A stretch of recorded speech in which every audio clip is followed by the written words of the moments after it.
বিশ্বকাপের আগে একটা বড় জয় ব্রাজিল জাতীয় দলকে অনেক বেশি আত্মবিশ্বাসী করে তুলবে, এটা সত্য। কিন্তু স্কোরবোর্ডে 6টা গোল দেখার পরে আপনি যদি খুশিতে আত্মহারা হয়ে আকাশে ওড়া শুরু করে দেন, তাহলে আপনার অবস্থা কেমন হতে পারে জানেন?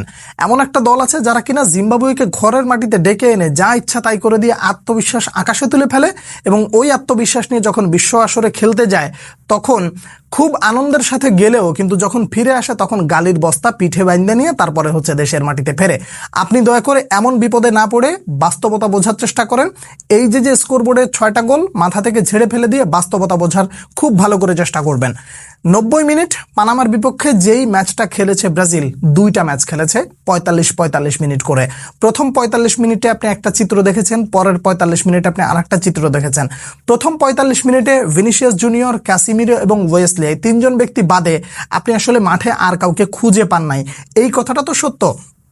আপনি এই সত্যর মধ্যে দিয়ে আপনাকে এটা মেনে নিতে হবে যে ব্রাজিলের এই মুহূর্তে এখন অবধি মারাকানায় পানামার বিপক্ষে যে ম্যাচটা আপনি দেখেছেন, এখানে প্রচুর পরিমাণে সমন্বয়ের অভাব ছিল। মিডফিল্ডে লিঙ্ক আপ ভালো ছিল না, মিডফিল্ডে একেবারে হজবরল ছিল। সব থেকে বেশি জঘন্য বিষয় সেটা হলো প্রতিপক্ষ যখন কাউন্টার অ্যাটাকে আসে তখন প্লেয়াররা নিচে নেমে নিজেদেরকে ডিফেন্ড করার জন্য অলসতা করছিল। মনে রাখবেন, বিশ্ব আসরে যদি অলসতা চেপে ধরে তাহলে আপনার অবস্থা কেমন হতে পারে? ঠিক বাংলা প্রবাদের মতো, অলসতা বড় ভূত, কাঁধে যার চাপে সাধের জীবন তার কাঁটে পরিতাপে। আপনি যদি বিশ্বকাপের আসরে এই ধরনের অলসতা করেন তাহলে আপনার বিশ্বকাপের আসরটাও পরিতাপে কাটবে, এটা ধরে নিতে পারেন। আশা করা যায় ব্রাজিল সেটা করবে না। এখন প্লেয়ার বাই প্লেয়ার যদি বলি তাহলে এই ভিডিওটা অনেক বড় হয়ে যাবে। শুধুমাত্র পজিশন ভিত্তিক বলি, ডিফেন্স লাইনে আপনি প্রথম হাফে যাদেরকে দেখেছেন, ব্রেমার এবং লিও পেরেইরা, এই দুইজনকে আপনি পছন্দ করবেন না, কিন্তু এই দুইজনের বিকল্প বা শুরুর একাদশে যারা থাকবে তারা যখন স্কোয়াডে যুক্ত হয়ে যাবে তখন আপনি অনেকটা তৃপ্ত হবেন, এটা আশা করা যায়। কিন্তু ব্যাকআপ হিসেবে লিও পেরেইরা কতটা যৌক্তিক ব্যক্তি, এই প্রশ্ন যদি এই মুহূর্তে করা হয় তাহলে এটার উত্তর খুঁজে পাওয়া যাবে না, কেননা স্কোয়াড ঘোষণা হয়ে গেছে। পরিবর্তন এখন ইনজুরি ছাড়া খুব একটা সহজে হবে কিনা এটা নিয়ে সন্দেহ আছে, বা নাই বললেই চলে। মিডফিল্ডে যেই সমস্যাটা প্রথম হাফে দেখা গেছে, এইটা সেকেন্ড হাফে যখন আপনি শিফট করেছেন তখন কিছুটা সমাধান পাওয়া গেছে। কেন? এই জায়গাটা আপনার একটু ভালো করে বুঝতে হবে যে যখন ফ্যাবিনহো এবং দানিলো মাঠে নেমেছে তারা মোটামুটি জায়গাটা রিকভারি করে একটা সুন্দর আউটপুট দেওয়ার চেষ্টা করেছিল, কিন্তু দানিলোর কাছ থেকে আপনি যে ধরনের পারফরমেন্স স্বাভাবিকভাবে আশা করেন সেটা মোটামুটিভাবে পাওয়া গেলেও আপ টু দ্য মার্ক পাওয়া যায় না। এটা আমি আমার জায়গা থেকে যেটা দেখেছি বা যেটা বুঝেছি সেটাই বললাম। আপনাকে যদি এখন ভুল ধরার কথা বলি যে সমন্বয়ের অভাব, এইটা নিয়ে অনেক কথা বলা যাবে, কিন্তু পার্ট বাই পার্ট ব্যক্তির জায়গা থেকে যদি বলি, ওয়েসলের খেলা দেখে আপনার কাছে কেমন লেগেছে? খুব ভালো লেগেছে না? দেখুন, ওয়েসলের খেলা দেখে আপনার যতটা ভালো লেগেছে, এই ভালো লাগার পেছনে একটা অন্যরকম বাস্তবতা আছে, যেই বাস্তবতাটা আপনার এখন ভালো করে বুঝতে হবে। নাম্বার 1, যখন আপনি ওভারল্যাপ করে চলে যাচ্ছেন উপরে, ফরওয়ার্ডে আপনি সহযোগিতা করার জন্য যাচ্ছেন, খুব ভালো খেলেছেন। আপনার খেলা দেখে যারা মনে করেন যে মোটামুটি গোল ফুটবল মানেই যারা শুধুমাত্র গোল মনে করে, খালি জেতাটাই মনে করে, তাদের কাছে আপনি খুব বেশি বাহবা পাবেন। কিন্তু প্রকৃতপক্ষে বিশ্ব আসরে ওয়েসলের মতন একজন খেলোয়াড় দলের জন্য ক্ষতিকর হইতে পারে। কেন জানেন? ওয়েসলেকে আমি প্রথম হাফে যখন দেখলাম তিনি ফরওয়ার্ডদের সহযোগিতা করার জন্য অ্যাটাকের দিকে ছুটে যাচ্ছেন, অ্যাটাক করছেন, কিন্তু নিচে নেমে আসছেন না। কাউন্টার অ্যাটাকের সময় তাকে খুব বেশি একটা খুঁজে পাওয়া যাচ্ছে না। তাকে হেল্প করেছে কে? হেনরিকে খুব বেশি হেল্প করেছে। তো এই যে হেল্পিং হ্যান্ড সে না হয় করলো, কিন্তু আপনার তো যথাসময় আবার ফিরে আসতে হবে, সেটা তো আপনি ফিরে আসেন নাই। যে কারণে প্রতিপক্ষে যদি মনে করেন যে কিলিয়ান এমবাপে, ওলিসে, কাভারাতকেরিয়ার মতন এরকম স্পিডি কেউ থাকে, তাহলে আপনি ভালো করে মনে রাখবেন ওয়েসলে আপনার এই একটা জায়গা দিয়ে খুব বেশি ক্ষতি করে ফেলবে প্রতিপক্ষ। যে কারণে ওয়েসলেকে আমি সবসময় বলবো, প্রতিপক্ষ যদি মোটামুটি হয় তাহলে ঠিক আছে, অফেন্সিভ ফুটবলের যদি প্রয়োজন হয় তাহলে ঠিক আছে, কিন্তু ডিফেন্সিভলি যদি বলেন তাহলে ওয়েসলেকে আমি আপ টু দ্য মার্ক বলবো না।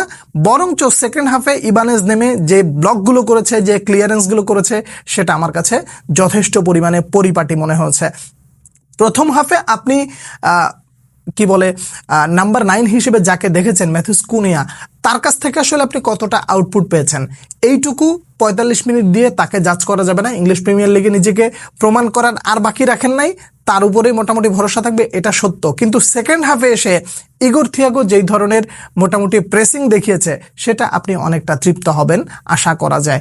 1 নম্বরটা বলি, পেনাল্টিটা যেভাবে তিনি নিয়েছেন, এটা দেখলেই মনে হবে যে নেইমারের কার্বন কপি। এইরকম ঝকঝকে পরিষ্কার পেনাল্টিটা আসলে সবাই নেয় না।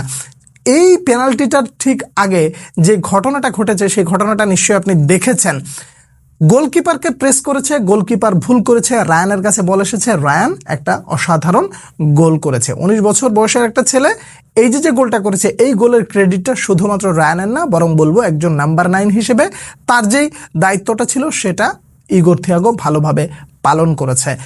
আমার কাছে ব্যক্তিগতভাবে দুই ফুলব্যাক পজিশনে আমি মানে যদি আমাকে বেছে নিতে বলেন তাহলে আমি অবশ্যই স্যান্দ্রোকে বেছে নিব না, ডগলাস সান্তোসকে বেছে নেব এবং এই পাশে রাইট ব্যাক হিসেবে ইবানেসকে বেছে নেব। এটা আমার ব্যক্তিগত চয়েস ভাই। আমি অফেন্সিভ ফুটবল বিশ্বকাপের আসরে ডিফেন্ডারদের কাছ থেকে আমি কখনো প্রত্যাশা করি না। কার্লো আনচেলত্তি এটা যদি করেন তাহলে আমি ব্যক্তিগতভাবে খুশি হব, বাট তিনি যেটা করবেন সেটা আসলে মেনে নিতে হবে সবারই।